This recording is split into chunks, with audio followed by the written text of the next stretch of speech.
یہ تو ہم سبھی ہی جانتے ہیں کہ آج آبادی کے حساب سے دنیا کا سب سے بڑا ریلیجن ہے کرسچینیت، مطلب کہ عیسائیت، اور دوسرے نمبر پر نام آتا ہے اسلام کا۔ لیکن کیا آپ لوگوں نے کبھی سوچا کہ آخر آبادی کے حساب سے تیسرے نمبر پر نام کس کا آتا ہے؟ تو آپ کو جان کر شاید کافی حیرانی ہوگی کہ تیسرے نمبر پر جس گروپ یا جس کمیونٹی کا نام آتا ہے وہ دراصل وہ لوگ ہیں کہ جو کسی بھی خدا یا کسی بھی دھرم اور مذہب پر یقین نہیں رکھتے ہیں۔ ہاں، وہی لوگ کہ جن کو کوئی تو ایتھسٹ کہتا ہے، کوئی ملحد کہتا ہے، تو کوئی ناستک بھی کہتا ہے۔ عام طور پر آج کل جب بھی ایسے لوگوں کے بارے میں بات کی جاتی ہے کہ جو کسی بھی خدا، گاڈ، ایشور، مذہب، ریلیجن کے بارے میں یقین نہیں رکھتے، تو لوگوں کو یہ محسوس ہوتا ہے کہ شاید یہ لوگ آبادی میں کافی کم ہیں، اور ان کی یہ جو سوچ ہے یا ان کی یہ جو آئیڈیالوجی ہے یا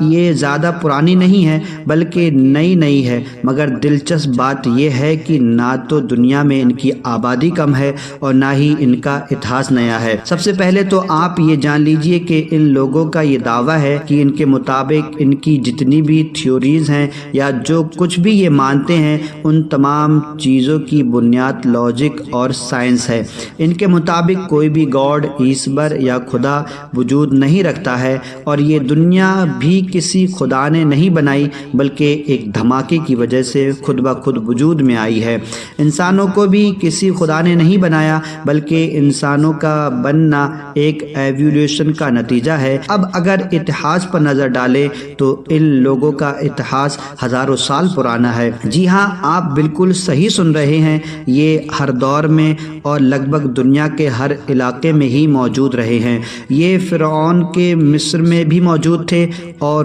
اس وقت بھی موجود تھے جب یونان کے اندر ہزاروں دیوی دیوتاؤں کی پوجا کی جاتی تھی۔ ویسے اگر ڈاکیومنٹ ریکارڈ کے بات کی جائے تو ان کا سب سے پہلا ثبوت لگ بھگ 500-600 عیسیٰ پورو کے قریب میں ہندوستان کے اندر ملتا ہے۔ جی ہاں، حضرت عیسیٰ علیہ السلام سے بھی لگ بھگ 500-600 سال پہلے ہندوستان کے مگدھ ریجن کے آس پاس میں ایک ایسی آئیڈیالوجی پائی جاتی تھی کہ جس آئیڈیالوجی کے ماننے والے لوگوں نے گاڈ اور دھرم سے جڑی ہوئی تمام چیزوں کا انکار کیا تھا۔ مطلب انہوں نے گاڈ، سورگ، نرک، آتما یا دھرم سے جڑے ہوئے باقی جتنے بھی ریتی رواج تھے سبھی کو نکار دیا تھا۔ بلکہ اس دور میں اس آئیڈیالوجی سے جڑے ہوئے بڑے بڑے اسکالرز بھی پیدا ہو رہے تھے، ایسے اسکالرز کی جن کو آج بھی اس آئیڈیالوجی پر یقین رکھنے والے لوگ بڑی شوق سے پڑھتے ہیں۔ اب یورپ کے